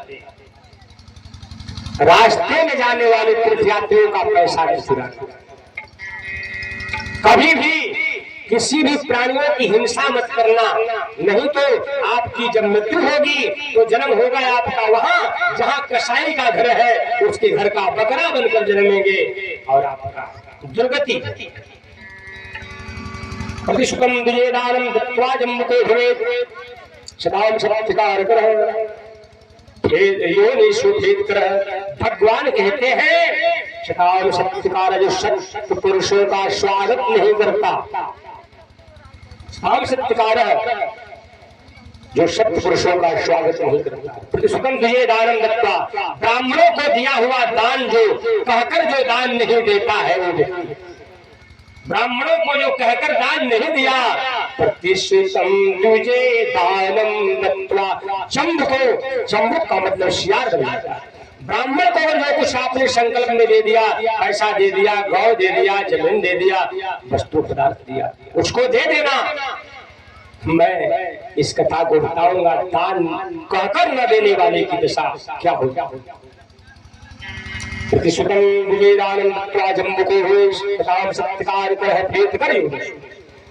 जो सत्य पुरुषों का संतों ऐसे ऐसे संत कहीं आपके घर पर मिल गए, गलियों में मिल गए, बाजारों में मिल गए, लेकिन आपका सर संतों के आगे नहीं झुका, अपने घरों पर आपने स्वागत नहीं किया, तो आपका मृत्यु जब होगा आपका भेद कर की जोनी में स्वरूप चला जाए, पक्षी बन जाएगा।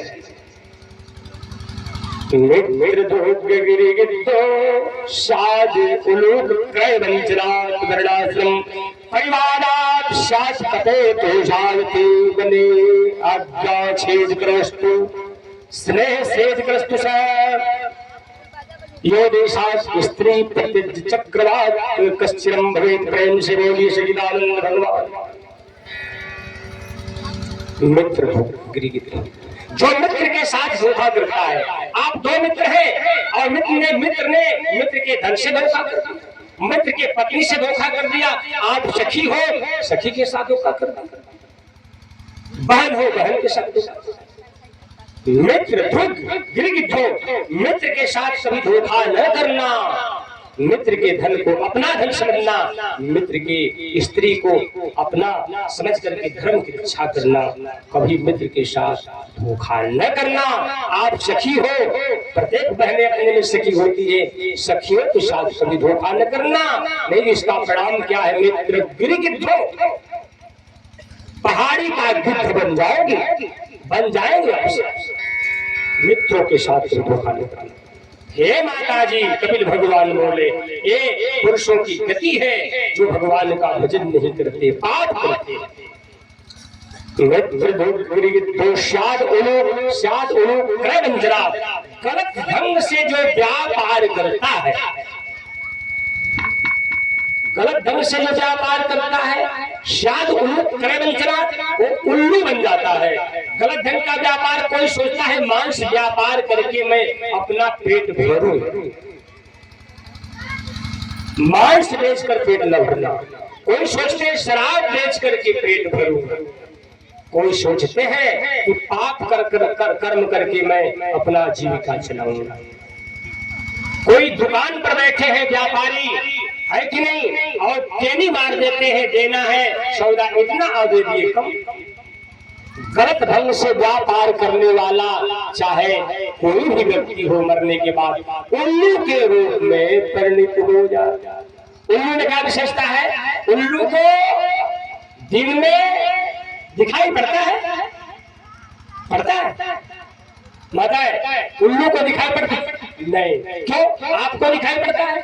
आपको और उल्लू को क्यों नहीं दिखाई पड़ता?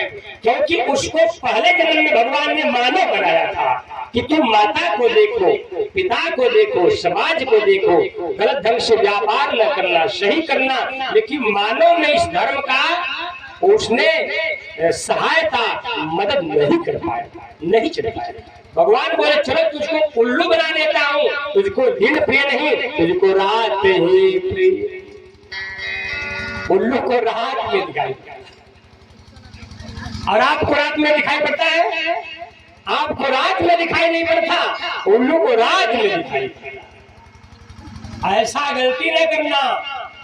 और वर्णाश्रम परिवादा, वर्ण की निंदा करने वाला, जो वर्ण की निंदा करे, जो आश्रम धर्म की निंदा करे, शायद कबूत हो जाए देवने, कबूतर के रूप में परिणत हो जाता है। आज्ञा छेद करो, जो माता की आज्ञा, पिता के आज्ञा का उल्लंघन, संतों की आज्ञा का उल्लंघन, वेद की आज्ञा, भगवान की आज्ञा का उल्लंघन, आज्ञा छेद करो। यस्तु स्नेह छेद, जो स्नेह को भंग कर दिया, माता से स्नेह, पिता से सबसे स्नेह जुड़ा है, लेकिन इसको भंग कर दिया। आज्ञा छेद करो, स्नेह छेद करो। ये देशा स्त्री द्वेष के कारण जो अपनी स्त्री को छोड़ दिया, भगा दिया घर से, वो व्यक्ति क्या हो गया? चक्रवात, चकवा चकई के रूप में पड़े हुए। इसलिए द्वेष के कारण अपने अपने पत्नियों को घर से न निकालना, कभी ऐसी मातृ पितृ गुरु देशी भगनी भातृ वैरिकृतम गर्भे योनि निष्ठा साथ बधूनि। माता से द्वेष करने वाला, पिता से द्वेष करने वाला, मातृ पितृ गुरु द्वेषी, गुरु से द्वेष करने वाला, गर्भे योनि निष्ठा, गर्भ में माता के पेट में 1000 जन्मों तक मरता रहता है। भगवान उसको कभी प्रकाश का मुख नहीं देते। मानव बनाया था, तूने माँ को नहीं पहचाना, बहन को नहीं पहचाना, भाई को नहीं पहचाना, संत को नहीं पहचाना। जाओ, तुझको मैं प्रकाश में आने नहीं दूंगा। इसलिए जो माता के पेट में बच्चा मर जाता है गर्भ में, तो वो पहले जन्म में पाप किया है माता के साथ, पिता के साथ। यही कारण है कि माँ के पेट में बच्चा मर जाते हैं। कभी ऐसा नहीं। श्वासुरो यप शब्ददानारी नित्यम कलहकारिणी। साथियों भाईजन, हम इसको इसलिए बताते हैं, इसको जाने बिना आप लोगों का भला नहीं है। इसको जाने बिना आपसे भजन नहीं होगा। जब आप पापी कर्म करते रहेंगे तो भगवान की भक्ति कैसे? भजन तो तब करेंगे जब आप पाप कर्म बंद करेंगे। मीरा पाई भगवान को, पाप कर्म छोड़ करके भगवान की शरण में आई, संसार को छोड़ कर। वाल्मीकि भगवान को पाए, एक नंबर का डकैत। पाप कर्म अजामिल भगवान के शरण में आया, पाप कर्म छोड़कर भजन किया। तब भगवान, या पाप कर्म करते हो, हाँ सोचते हो कि शिव जी, राम जी, आप भगवान की रक्षा करें। ऐसा नहीं। स्वस्वरूप सप्तदानारी नित्यम कलहकारिणी सा जलोका चायुको साध भरतारम भगवती।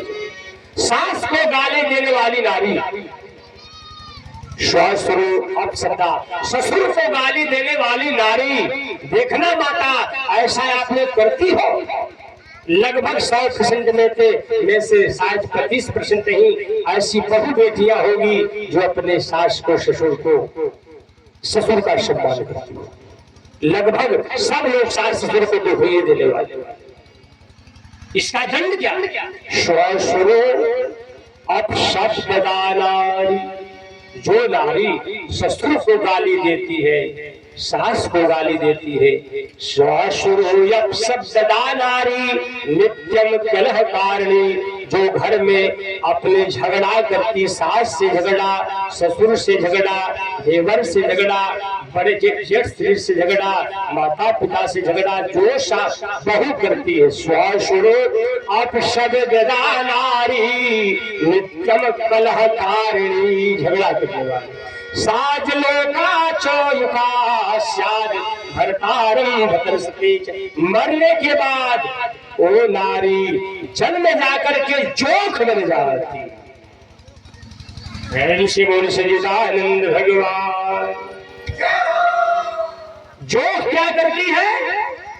जल में प्रवेश करने वाले को सुख देती है, सुख देती है, जो सुख देती है, रक्त पीती है। अरे भगवान ने कहा तुझको मैंने स्त्री बनाया, नारी बनाया, तू जीते जी सास का खून चूसी हो, ससुर का खून चूस डाली, देवर का खून, अपने बड़े बुजुर्गों का, परिवार के सारे लोगों का खून चूस रही है। जाओ, तुझको मैं जोखिम बना देती हूँ कि तू सभी जीवों का खून चूसते रहे।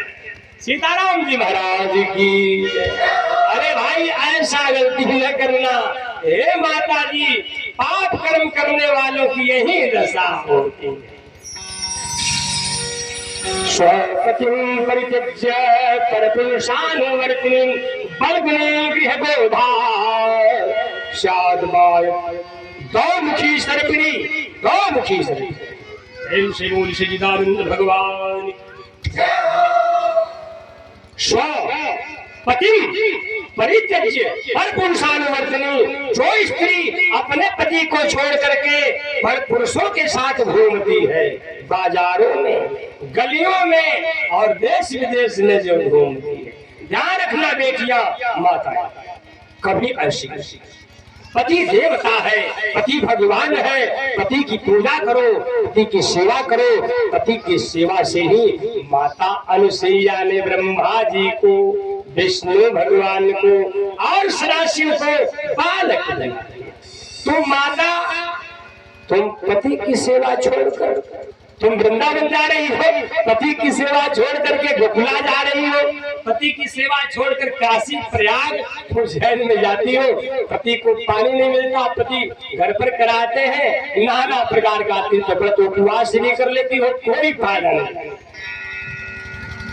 कोई फायदा नहीं। कबीरा मूल सींचिए। अच्छा, पहले दीपक घर में जलाना चाहिए कि मंदिरों में? पहले घर में जलाना चाहिए कि मंदिर में? पहले दीपक घर में जलाओ, मतलब पहले पति की सेवा करो। पति जब प्रसन्न हो जाएंगे,